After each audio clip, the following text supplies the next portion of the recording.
Grüß, willkommen in einem fragens video. Welcome to another exciting video, in this case part 26 of my organisational series. In this video I'll be comparing the strengths of WARPAC and NATO formations. In this video I'm determining the strength of WARPAC and NATO formations based on a point system from a micro-armour set of rules, specifically the Corps Commander set of rules. It's difficult to know how accurate this is, but at least there is some deterministic science in this methodology. There is one caveat, which is quality, training and morale. The point systems that I'll be using only looks at the technical combat value of a formation, such as its ability to project firepower and defend against enemy firepower.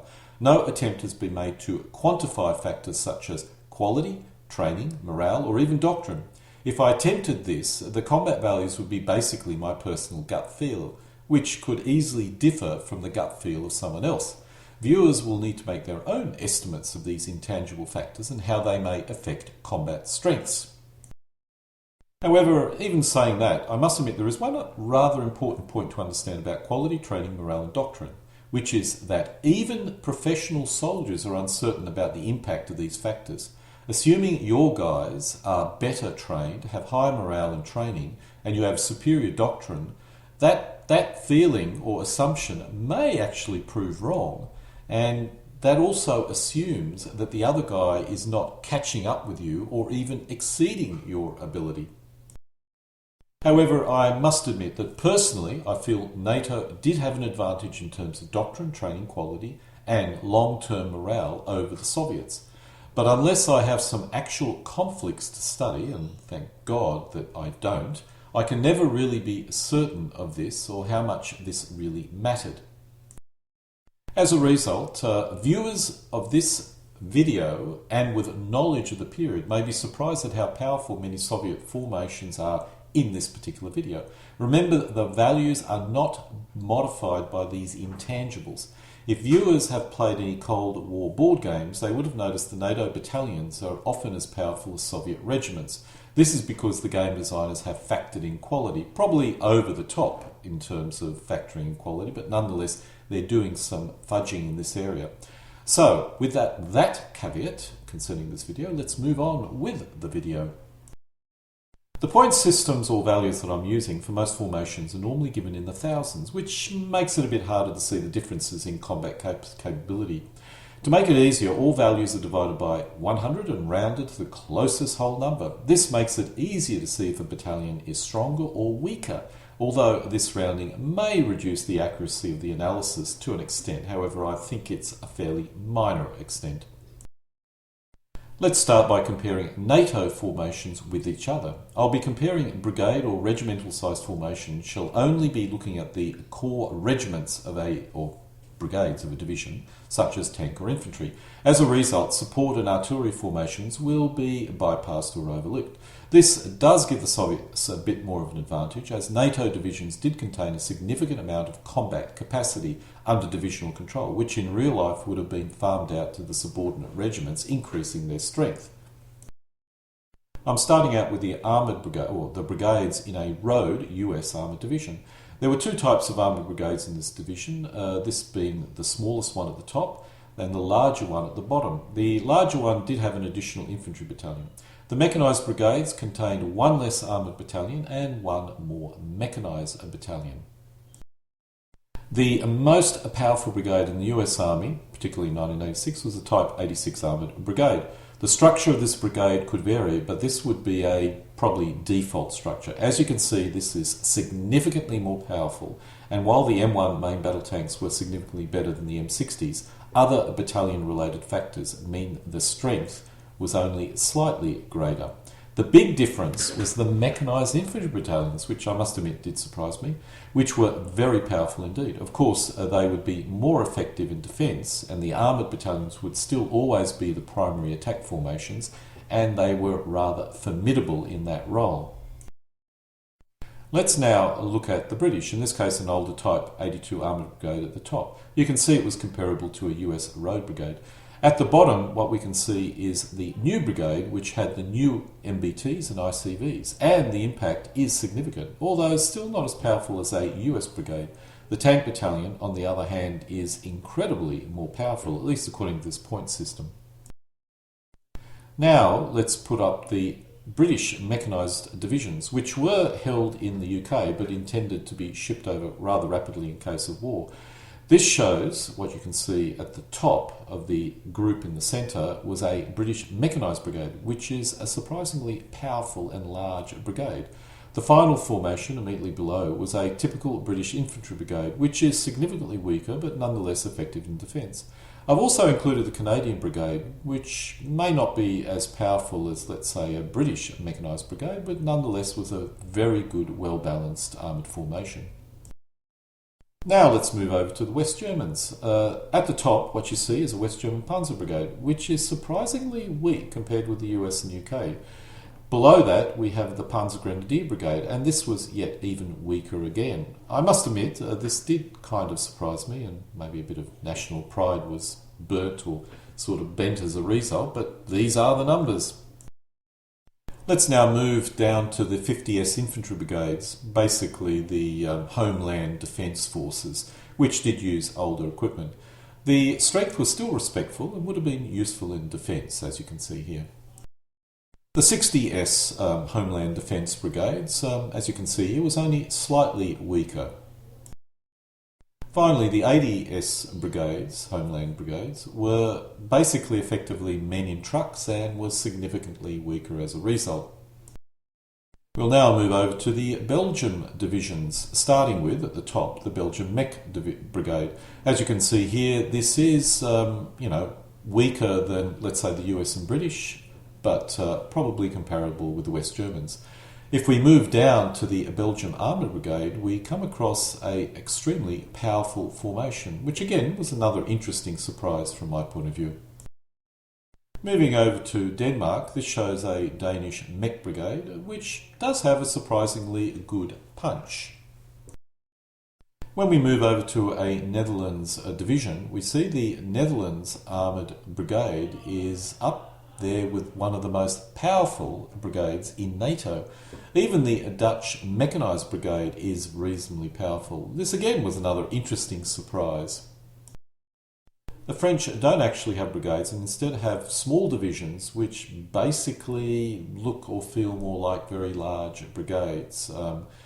The result is a very powerful formation if we compare this with a brigade, but a rather weak if we compare it against a division. I'd probably compare this with a brigade because I would estimate that this would all work together, considering that subordinate formations, even though they are called regiments, are really a battalion strength. If we move over to the French mechanised division, this is also structured in a similar manner. The division really looks more like a large brigade, and the subordinate formations, even though they're called regiments, really look more like battalions. This is reasonably powerful for a brigade, but not particularly powerful for a division. Let's now compare all the formations. Now I'm going to be comparing armoured brigades with armoured brigades, and in the next slide, mechanised brigades with mechanised brigades. This shows all the major or most powerful armoured brigades from the major NATO nations, putting aside the French division, to one side, due to its unusual structure. The most powerful formation here is undoubtedly the Type 86 US Armoured Brigade, followed by the UK Armoured Brigade. When we move to the mechanised brigade, the most powerful formation here is the British Mech Brigade, followed by the Dutch Mech Brigade. There are no US Mech Brigades here because the US organised their brigades, they could interchange their battalions to create whatever they wanted to. So they could no doubt create a Mech Brigade by putting in two Mech battalions with one armoured battalion, and that would be indeed a very powerful force. Now that we're finished with NATO, let's move over to WARPAC formations and see how they compare with each other.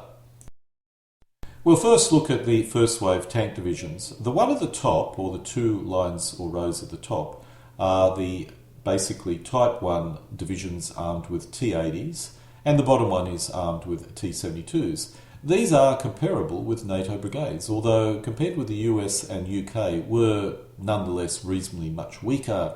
Based on the point system, the difference between T-80s and T-72 based formations was not really earth-shattering, although the tank battalions in the tank regiments seem to be appreciably more powerful. Just a quick note, I'm only going to be covering the Soviets and I'm not going to be covering the other WARPAC nations because they basically follow the Soviet structure regardless. When we move over to what NATO would call a second wave tank division, these would have been equipped with T-62 main battle tanks, and we do see a slight reduction in strength. But once again, not really earth-shattering. If we add the third wave tank divisions, which you'll see at the bottom, which are equipped with T-55s and other older equipment, this shows a significantly greater drop in combat strength. The largest difference between these division types really do come down to quality and training. So in reality, I would expect an even greater drop in combat strength for a third wave division over, let's say, a first wave or even second wave division. Let's move on to the motor rifle division. This shows a first wave motor rifle division equipped with T-80 main battle tanks, and the mech regiments are, as a result, quite formidable. If we move on to a first wave motor rifle division equipped with T-72s, this does show a slight reduction in combat strength, but it's not a particularly significant reduction. Let's move on to the second wave motor rifle division regiments, which are equipped with T-64s. This does show a significant drop in combat strength, less related to the main battle tanks and more to do with supporting formations at regimental levels, as the second wave divisions seem to have less additional formations within each regiment.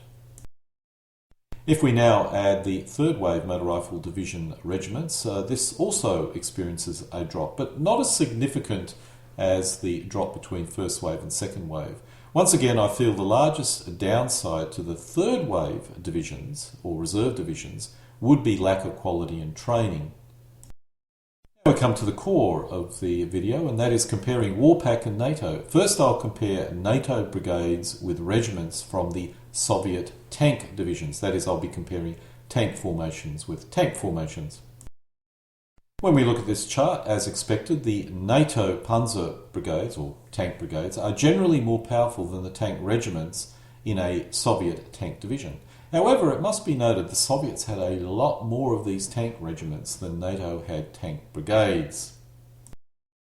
When we move over to the mechanized infantry brigades and Soviet mechanized infantry regiments, we see the same trend when compared with the British. That is, the British are significantly more powerful, but not so much with the others. They're more equivalent.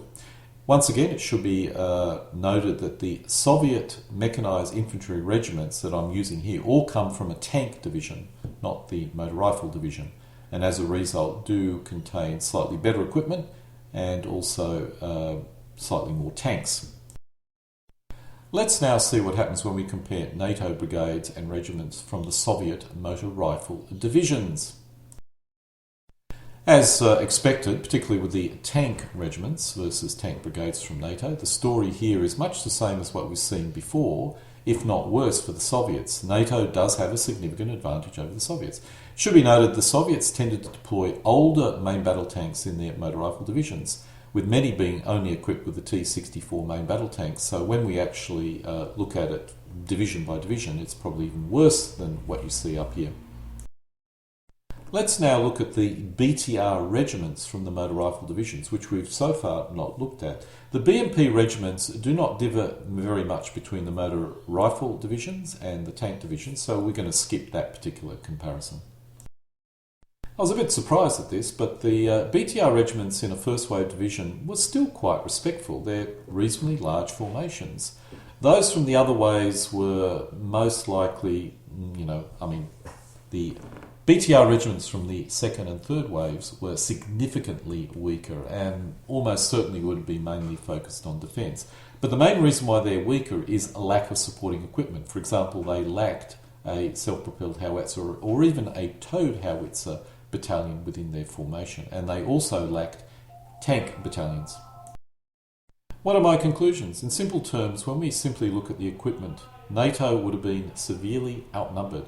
Their only hope would have been quality, which I cannot assess, except subjectively. Let's look at an SPI board game called BAOR, which was published in 1981. This shows the value of a Soviet tank regiment and mechanized regiment in a tank division. compared with battalions from a West German armoured division. The first thing to notice is NATO forces are shown as battalions rather than regiments, which is a doctrinal effect.